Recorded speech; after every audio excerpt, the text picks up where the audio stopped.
2012 in Formula E has been full of drama, with heartbreak and heroics in equal measure. With 2 titles to be decided, it is time for us to write the final chapter. Welcome along to the championship curtain call in 2026. It is the London E-Prix. Well, what a season we have had so far in 2026, and it finally comes down to this at the ExCeL for the very last time. A unique venue on the Formula E calendar, an indoor-outdoor layout, 2 kilometres long, 20 turns in total. And how is this one going to go down, with both drivers and teams championships on the line? Down the start-finish straight into turn 1, an overtaking and an incident zone crucially through into there. Quite tight and nadry through the first sector. We come into the daylight down through turn 9, down the Flying Angel straight into the Custom House chicane, and then it's the toboggan run into turn 6. Very hard on the brakes into there, but also attack mode on the outside in that corner. So keep an eye out for drama aplenty. Up the rise, back into the ExCeL, through into turn 19, the last overtaking zone on the lap, and onto the start-finish straight. Well, that's how it looks here at the ExCeL. Let's run you through the starting grid for one final time in 2026. Lucas Di Grassi, in his season-ending and his career-ending race in Formula E, is right at the very back with a stop-go penalty for changing the inverter and MGU. He has got Norman Nato alongside for company after he struggled in qualifying. Jake Dennis, who sits in second in the championship, is only in P16. He missed out on the duels by a tenth of a second. Max Günther, 3-place grid penalty for the DS Penske driver for exiting the pits under a red light in FP3. Marty, also a 3-place penalty for contact with Byrne in yesterday's race. Byrne, incidentally, alongside the Andretti of Felipe Drugovich there, just on the fringes of the top 10. And to the top 10 then, Sebastian Buemi started on row 5 yesterday and went on to finish in P4. Antonio Fins da Costa had his first ever podium on Saturday here in London as well. Dan Ticktum suffered a break-by-wire issue in the quarterfinals, and Nick Cassidy, who's a 3-time winner here, had contact with Nico Muller in the race, and subsequently they have had a bit of a to-do out there here on track this weekend as well. Taylor Barnard of FNF finished in P5 since Monaco here on Saturday, and Mitch Evans, to win the title today, he must take the victory and outscore everybody else by at least 22 points. It's an all-Porsche row 2. Nico Muller, his second row start of the season. Pascal Wehrlein, the championship leader, by 5 points. He's the highest driver on the grid in the top 3 places of the championship. And for the last time in Gen 3, it's a Mahindra front row lockout. They took the first ever pole back in Mexico nearly 3 years ago. An outright track record for Nick de Vries, his first pole in Gen 3 as well, and the first one since Seoul 2022. My name is Tom Brooks, alongside me David Coulthard and Karun Chandok here to guide you through the 35-lap race today. Karun Chandok, how do you see this one going down? There is so much tension on the grid. Yeah, I think there's lots of different storylines there. I think, do Porsche play the championship game, in which case they let the Mahindras disappear off and let them fight the victory between themselves, and they look at the big picture. That must be in the minds of Florian Mondlinger. The team's championship also up for grabs. Porsche want to beat these guys at Jaguar, so there's a few different storylines, but how far up can Jake Dennis come through as well? Yeah, no burnouts on the grid for these drivers. There is Pascal Wehrlein, who sits on the second row there in the 3rd place. Really behind him is Mitch Evans, who's had anything but a typical day there out on track. This man here, DC, Jake Dennis, being tasked with him back in 16th.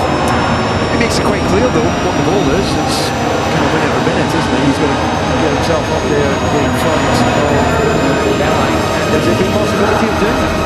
Absolutely. Well, for one last time, the green flag is waved at the back of the grid. We then turn our attention to the red light and wait for 5 of them to come on here. On the left-hand side, here's Nick de Vries. On the right-hand side is Eduardo Mortara. 2 championships on the line to be decided for one last time. Let's see who will excel in London as the lights go out and we go racing. De Vries away from pole position, followed by Eduardo Mortara, who ducks into the wheel tracks of him. On the inside there is Taylor Barnard looking to try and challenge against Nico Muller. Can't quite do anything. Sneakers in. Constantine is up through the first couple of corners. Some riders nearly coming to a stop, but a textbook start for the 2 Mahindras at the front of the race as Da Costa there is going side by side with Dan Ticktum for 8th place on the run through turn 3. Yeah, Ticktum going really sideways there. In fact, they're still side by side, so we'll see when they come into this very tight chicane whether they survive. But up the front, as we expected, the 2 Mahindras ahead of the 2 Porsches. Sitting in the 4th place in the team championship now within 10 points of 3rd for Andretti, so a lot on the line for that manufacturer. The 2 Porsches there in 3rd and 4th place here for Wehrlein and Muller as it stands for now. They're trailing by 5 points in the team's championship, and of course all eyes on the drivers' championship. But Jake Dennis, who started in P16, has actually dropped a place here. He's down to 17th. Yeah, we didn't see that far down the grid to see where that happened, but as we mentioned, everyone has survived, and expect to see the pace being controlled by degrees in some of these tight, twisty sections. The deja vu for Mitch Evans. He spent the early part of yesterday's race staring at the back of Nico Muller's gearbox, and he's finding himself in that same position with Wehrlein breaking away. So Muller once again playing the rear guard for his teammate. I spoke to Dan Tickton down there on the grid. He said expected to be a fast-paced race. Expect drivers to go for some early attack modes for Lucas de Grassi, a 10-second stop-go penalty. Lucas, box. He's going to have to hope for a safety car to bring him back into contention here in his final Formula E race as he retires from the sport at the end of this season. Just an extra 2 seconds to contemplate retirement. Yeah, you can see the gap there already opening up between Muller and Wehrlein, now nearly 2 seconds in between them. So up at the front, Cruz is managing his pace, managing his race and energy and strategy. De Grassi at least stays on the lead lap, so if there is a safety car, I'll bring him back. Mitch Evans sitting P5, that's a full starting on the grid, so no forward progress being made, but as you say, deja vu for him with Nico Muller just backing the pack up as it stands for now. I saw Muller and De Cruz speaking just before they jumped in the car on the grid. I wonder if there was an exchange of words to kind of figure out their different strategies at this early stage of the race. This is Tickton getting pinched here now. Cassidy coming in the wall, exit turn 2. Yeah, we saw the squeeze. Out there with Nick Cassidy. Close racing to me, there was enough room. Yeah, Costa was still there on the inside for about another 2 corners and then tried to go for the outside line against Nick Cassidy. Couldn't quite make it stick at the moment. Cassidy in turn has now leapfrogged ahead Taylor Barnard here for 6th position. But the top 3 trying to streak away in front of this one. Yeah, but the pace is slower than we saw the early part of yesterday's race. So we haven't got the boost today, so they don't get that top up, if you like. But at the moment, there's a lot of... And what the hell is he doing? So Mortara not happy there, presumably with his teammate. Yeah, he's questioning why he's going this slowly, because at 118, it's a good 3-4 seconds slower than what we saw in the early part of yesterday's race. Reminder, there were 2 attack modes in this race relative to yesterday where we only had 1 in a quick boost one. So in the 2 attack modes, they've got a total of 8 minutes and they must use it in 2 deployments, 4 and 4, 2 and 6, or the converse of that, 6 and 2, Albert. And this is exactly why they're doing that. They want to make sure they have a little bit more energy than their competitors when they do activate that attack mode to go forward. But that's why they he's just getting squeezed and he's got Pascal behind him. So I mean, Muller's doing a great job. And Costa's trying to force the issue here. He's trying to cycle through the back and then ideally getting himself in front of Nico Muller to, I guess, back him up into Mitch Evans so that the Kiwi can make a move on him and challenge for position. He's in the all-wheel drive. He's got 3.5 minutes of attack mode and he's now gone through.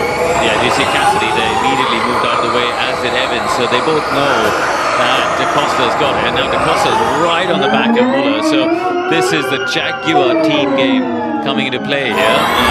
At the exit of this corner, we should see Da Costa get a run on Muller, but Muller defends the inside line. Can he do it on the outside? Team radio, they go side by side for chicane. Muller defends it for now against Da Costa, but you get the sense it's a case of when and not if. On the exit of the corner, he did have more traction, more grip going in towards turn 16. There's a brave driver who can send one through on the inside into there. Muller's got it covered off, but now more team radio. Ready to speed up in front, otherwise copy with forward. Costa still not able to find his way past as they come up over the rise into turn 19. Yeah, Cassidy's also gone for attack mode. Barnard's gone for attack mode there. Yeah, so Barnard's trying to be a bit of an outlier. He's got no stake, no skin in the game in terms of the championship. He's just out for his best results. Muller then goes for a defensive line, pulls over to the right-hand side as we look at it, the start-finish straight. Da Costa looks for the outside line into turn 2. He's going to get a face full of wall, is he? There's contact. Muller almost ends up in the barrier on the exit of turn 2, and that opens the door then for Mitch Evans to try and challenge for position. Muller's wise to that. Evans can't find his way back past, but Da Costa is through for 4th place and splits the 2 Porsches for the first time. Yeah, it seemed to be a little bit more difficult than I would have expected for Da Costa with that attack mode to find a way through, but in the end, hard and fair. Yeah, there's some interesting dynamics, isn't it? Da Costa obviously was in that seat which Muller's taken over, as we see starting to make a bit of progress with his attack mode. So it feels like we've got there's a bit of frustration coming through from Eduardo Montara's game. I can hear some of the team radio missing the commentary box.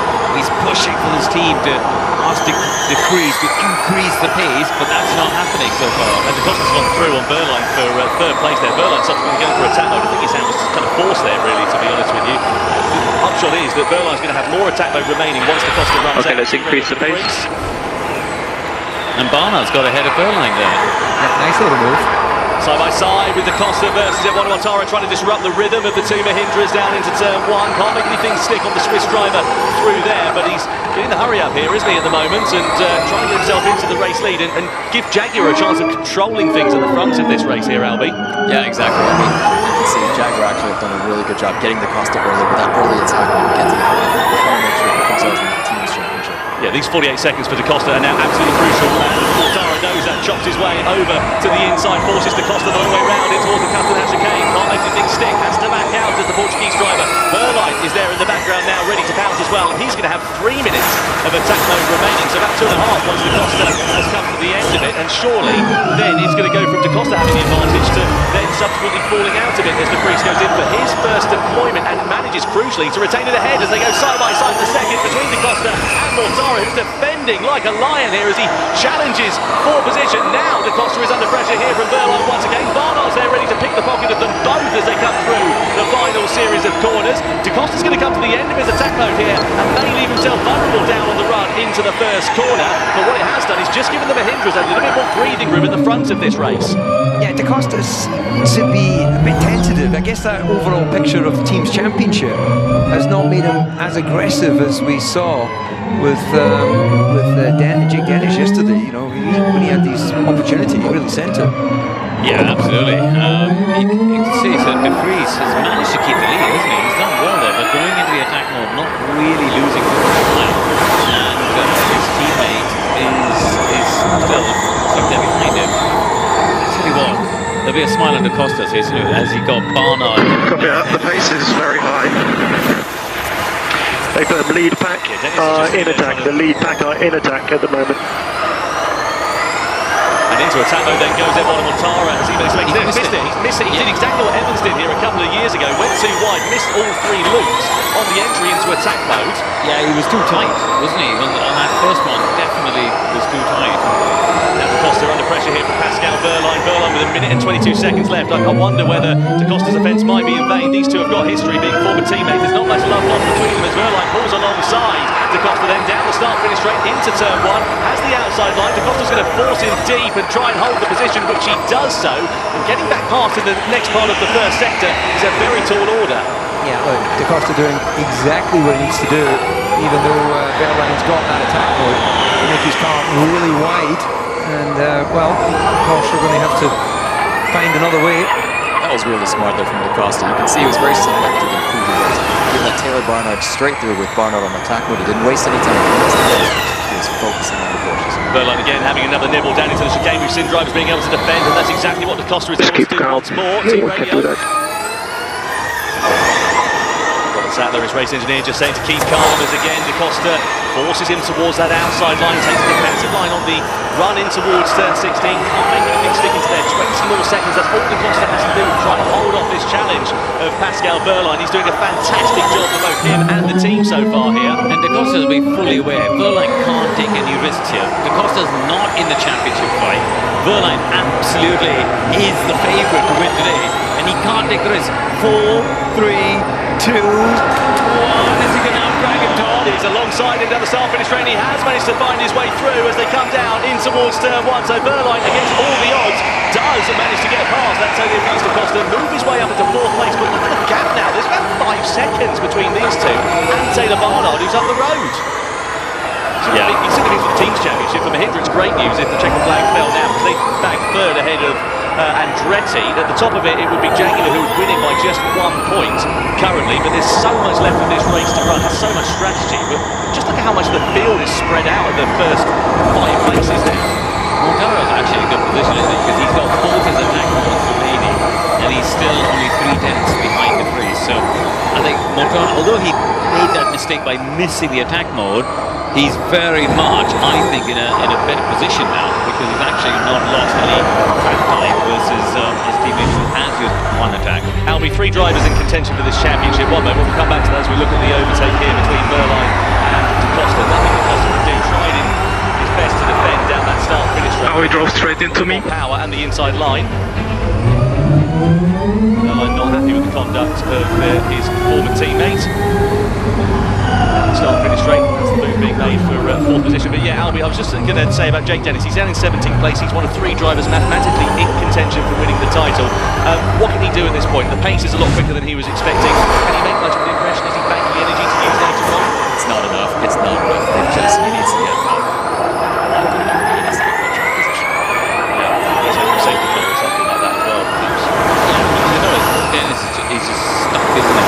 He's 17th place, he's going to get 0 points. So even if Wehrlein gives his place up to De Costa, he's still in a good place. So we'd expect Mitch to go. We'd expect Mitch to go soon. Dennis been told by his race engineer there, Sean McGill, to expect Mitch to go soon. But why are they telling him that? Because Evans is in 7th. That's 10 places ahead of Dennis. I don't even understand why. Why would you fill your driver's brain with that information? So Yeah, I agree with you.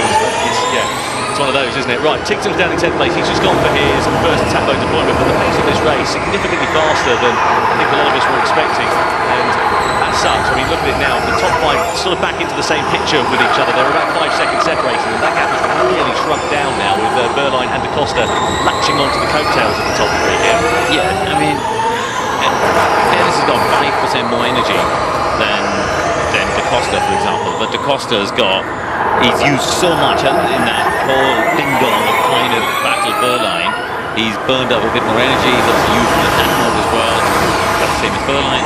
But you can see that difference just by being aggressive and coming forward. He's burned an extra 2 or 3% of energy. What about Edo Mortara and Taylor Barnard then here, Albie? Because Mortara missed that attack mode deployment as we saw, and Taylor Barnard as well. So again, up quite high in the order. Hang on a minute, here comes De Costa through on the inside. Expecting this to come back together. I feel dodging. He's got the move made. Down into turn 16. But yeah, I'm wondering what the strategy is going to be for Mortara and Barnard now at this point. What sort of role are they going to be playing inside this top 5? Yeah, so they're actually throwing on the brakes now. So the cars at the front, that lead group is actually slowed down a couple seconds. So they're just bringing everyone back together, which is pretty interesting. But I agree with Karun there. I think that is a really good position. And De Vries, 2 times. sorry now, De Vries has let Mortara through. They've exchanged places. So what Mortara is now going to do is try to streak away, get a gap, so he can then go for that first attack mode deployment and not lose track position. Exactly what we saw De Vries doing a couple of laps ago.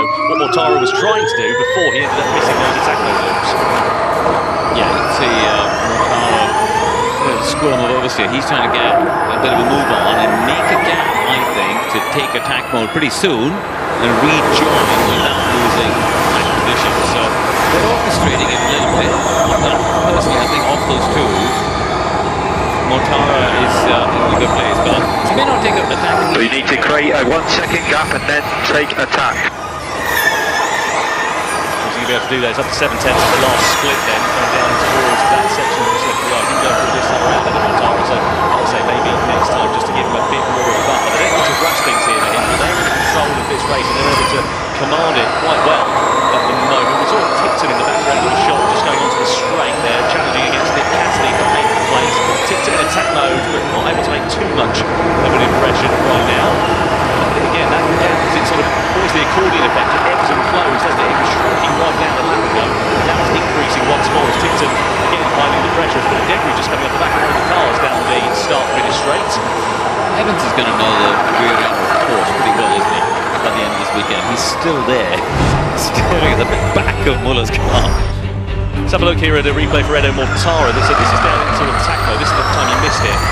First time, as you can see, yeah, just like too tight. Exactly as you say, Karun, just misjudged it. There's no way you would attempt that if you didn't intend to do it, because it wasn't like little. Tigton is having a proper ding-dong here with Nick Cassidy. I can imagine he's not particularly enamoured behind the helmet in that cockpit of the Cooper Kiro at the moment. Cassidy defending position once more. And a bit of front wing damage there for Dan Tigton. What if that was the debris that we saw on the start and finish straight? Muller and Evans very close to one another as well. As Muller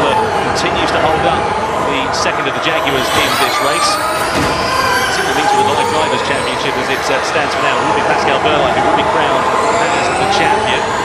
Evans again looking for a way through on Nico Müller. Needs to do it. A reminder that Pascal Wehrlein in control of this championship, 5 points the advantage he holds over Jake Dennis. Evans has to win in order to be crowned as the 2026 Drivers' Champion. It's a tall order, and at the moment it is just falling further and further away for the Kiwi as he continues putting that pressure here on the back of this Porsche. Once again, looks for the outside line. Let's have a look at Lucas de Grassi. Oh, he's out. So de Grassi's out, and that is down at turn 3. Finish, stop completely? Yeah, it's an isolation topic, we cannot go. That's the second technical problem that de Grassi has suffered from today, and a sad end to his illustrious Formula E career as he parks the car and is out of his last ever race here in London. Well, very professional in the way he parked it off, not forcing any yellows, whether that would have maybe created some other opportunity. Yeah, I think for Mitch Evans he'd have loved a full course yellow or a safety car to try and force some hands, really. Again, Müller, the car in all the wrong places here for Mitch Evans. It must be so annoying being Mitch Evans now. He's going left, he's going right, he's literally trying everything he can, and there's just not enough room. Well, with a big send to the inside of Cassidy at turn 19. Now he's in attack mode, so he's got all-wheel drive, he's got extra power. Might have to be a bit of a thorn in the side here for Mitch Evans. So he's let Buemi through, I think, because Buemi's got attack mode. Now what he needs to try and do is tag on the back of Buemi and hope that Buemi muscles past Müller in a place that trips Müller up, and then maybe he can also take advantage of it. Yeah, 2 Jaguar Power teams there to remind you as well. Envision going into the Gen 4 era with Jaguar Power also, and exactly what we expected to see there. A lot of orchestration going on between the factory teams and the customer teams. He pulls alongside Nico Müller as they come on the exit of turn 9, down into towards the custom house chicane. Müller was wise to it, wasn't he? He was wise to it. He backed out of it and thought, you know what, I'll just let him pass, and so I don't get caught out there. How much of that information is being passed from the race engineers? I think a lot. Just to, you have to know who you're racing, what you're racing for, and it doesn't matter.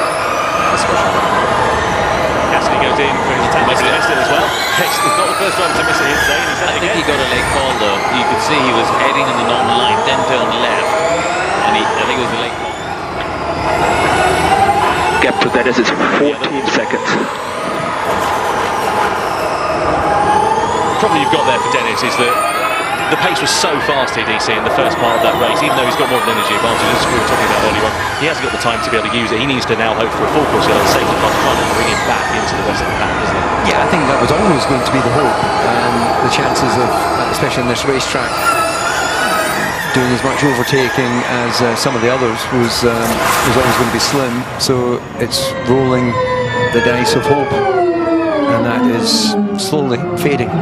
And likewise here for Mitch Evans as well. It has been a torrid weekend for him so far. Free practice 3 this morning, technical problem, barely got any running out there on track, just a handful of installation ones at the end of the session. Put him on the back foot going into qualifying with no 350 kilowatt laps on Sunday under his belt, and therefore he got through into the quarterfinals but couldn't progress any further up the order. Yeah, he's got 2 attack modes left, and if you look at that top group, say the top 8, it's only him and Mortara. So he could use one now, cycle through these 2 and get himself on the back of the lead train, and that'll at least put him on level pegging with everyone else. But at the moment they seem to be comfortable with just sitting behind Cassidy and Buemi. Just looking at Jean Vergne in attack mode there in 10th place. He might be able to get himself onto the back of Felipe Drogovic, just a couple of tenths of a second away from the Brazilian driver. Both Citroens inside of the top 10. Cassidy in 7th place where he started on the grid. In the background there you can see Okay, moving let's finish it on as we Drogovic. can. Let's just work on the energy for the moment. And then he's just being told to maximise efficiency at this stage in the race. So in there in 8th position is Jaguar driver as it stands now. Face full of Nick Cassidy and also Sebastian Buemi. Buemi cycled his way ahead of Nick Cassidy, but as it stands for now, you can see that Evans hasn't been able to take profit of that and jump ahead of his countrymen. Live Drivers' Championship as it fell now, you see Wehrlein that would win his 2nd Formula E title by quite a commanding margin, all things considered. It has been a brilliant weekend for the German driver here in London. Final visit to the XL in this brilliant venue that we've had over the last 5 years. Yeah, I mean, it underlines the importance of qualifying, doesn't it, around the circuit. As you say, it's the last time we're racing here. We got the most energy on the grid, except Nissan's, but they're quite a bit further back. Yeah, not much consolation for Jake Dennis at the moment. That's being told you can have all the sweets on the top shelf because you can't quite reach it. For Jake Dennis, 15th position, top 10 scoring points. He sits, he said, 5 points behind going into this one. As Matara goes in for that first attack mode here. Yeah, he's got two minutes of attack mode, so we'll see if he's able to use that to open up the gap. He should open up a couple of seconds here, really, in that 2-minute phase of attack mode. Yeah, it's working out really nicely for the team Mahindras. They've been able to control this race at the sharp end of things, and now with 6 minutes left in their locker, which is significantly more than anybody else, down to Cassidy. I was going to say, Kieran, were you a little bit surprised that Jag haven't had DaCosta try to push Verline back into the clutches of the cars behind? I would be doing that, just try to get some of that action going. Yeah, 100%. I think the challenge there is Jags. They've sacrificed DaCosta a lot already. He's down 3%, we saw, on energy. And they are still leading the team's championship. So I think they are still slightly in this dilemma of if they sacrifice him even more with all of this battling, then that might compromise them in the team's championship. They're in a position of strength because they have both of their cars ahead of the respective Porsches. DaCosta ahead of Verline and Evans ahead of Muller, so you could do it. But maybe at this stage they don't want to take a risk. That's the only reason I can think not to. I'm thinking like with Evans, with his 2 attack modes remaining, if DaCosta is able to push Verline back a little bit, Evans can hit his attack mode and then push forward. Yeah, no, 100%. You can get the 2 groups to bunch up a little bit, can you? Yeah, DaCosta sitting there, as you say, in, where is he now? 4th place, Verline just immediately behind, and then there's a gap of about 2 seconds or so back to this group of 4 drivers, Buemi, Cassidy, Evans and Joran Verne. So interesting, Mortara is down 2% on De Vries. So despite the fact that he took the attack mode, he didn't actually have the energy to pull away.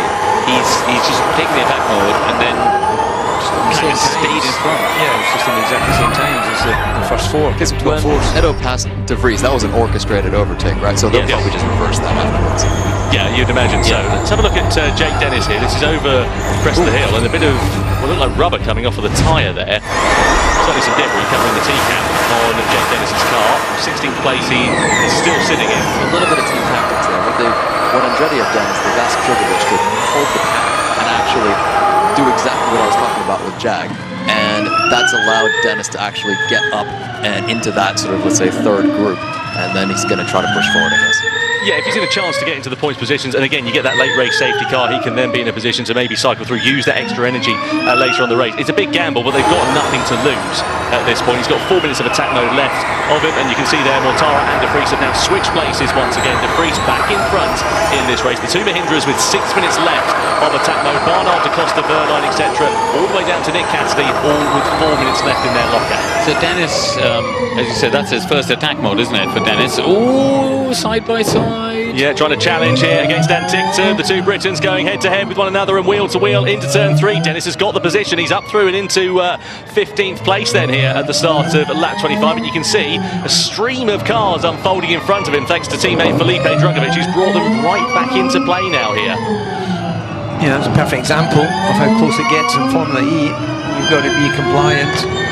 See a bit of rear light taking off there at the back of Nico Muller's car. Contact between the 2 as they come down in towards the chicane. Is he going to be able to get the move done? He is, despite some robust defending there from Nico Muller. Dennis is now through for 14th place. Next driver up the road is Felipe Drugovich's teammate, who you can imagine was probably going to make pretty light work of him.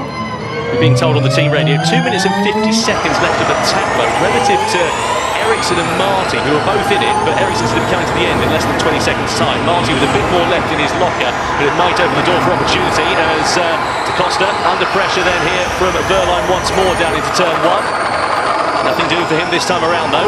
I think he's now started backing him up, hasn't he? Maybe he's listening to us. maybe they've got a feed of commentary. Some of the building yet. I do know that when James Barkley was there, he did actually used to listen to the commentary. Yeah, exactly what you were saying there, Albie. I mean, they should have done this a lot earlier. Yeah, Da Costa now putting Verline into the throes of Mitch Evans. Sebastian Buemi there ready for the taking. Nick Cassidy and Jerry Verne there as well. Verline knows that, getting the hurry up and is trying to move his way past Da Costa to force the issue and stop him falling back into the pack. But give Evans an inch, he's going to take a mile here. He's got nothing to lose. We are not attacking this lap. Repeat, we are not attacking this lap, just preparing scenario 2. He does go into attack mode then, so that's an old team radio message presumably, and it's going to now give him 4 minutes of attack mode as well as all-wheel drive, extra 50 kilowatts of power, so he should make easy work of Verline as they come through and into that. Look at that, beautiful from Da Costa as he blocks Verline. Evans goes through and cycles up 2 places to now go into 4th position. Yeah, and this should get Evans into the lead battle here. Da Costa's just got to keep now backing up Verline as much as possible. I tell you what, Dennis is going to end up in this lead battle in that little midfield battle, shall I say, pretty soon. He's up into 12th place, but not that far behind. He should be able to see Verline soon. Yeah, I was going to say Pascal Verline, as you say, will be right in the picture, but also Pepe Marti, who's in a Cupra Kiro with the Porsche powertrain, might be able to throw a spanner into the works and help out the fellow Porsche powered team here. Wait and see. Down the back straight we go. Verline, outside line there with Da Costa defending into the custom house chicane once more. Buemi. Yeah, I mean, already Evans has pulled 4 seconds on Da Costa. 5 seconds, in fact. So, Da Costa's doing a fantastic team job here. Buemi, of course, in a customer Jaguar coming down the inside. Oh, look at this! Fantastic as Buemi then forces his way through on the inside. Verline's going to lose a handful of places. So is Da Costa there as well. They both drop down behind Buemi, behind Nick Cassidy. And Dennis is right through and into the mix. On the inside he goes here against Pepe Marti into turn 19. And Jack Dennis, who's been down in the doldrums in this race, is now right back into play and trying to fire himself into championship contention here as we come across the timeline. Verline then being attacked here by Joel Eriksson, who's in attack mode, looks for the outside line against the Porsche, but can't find his way through into turn 1. And Dennis is ahead of Verline. Go race 2 and hit target. Dennis is ahead of Verline, and Verline is out of the points. Pascal Verline out of the points for the first time. How the tables are turning in Formula E. Look at that, 3 points separating both Verline and Dennis as it stands for now. So gaining another couple of places would be enough for Jake Dennis to come through. He's in 9th position, that's 2 points. He'll need at least another 3. So he needs to get himself into 7th place if Verline's to not here, score. but no risk. Yeah, it's not possible. He's brake checking me everywhere here. Presumably he'll go for his attack rather than risk dropping any further down.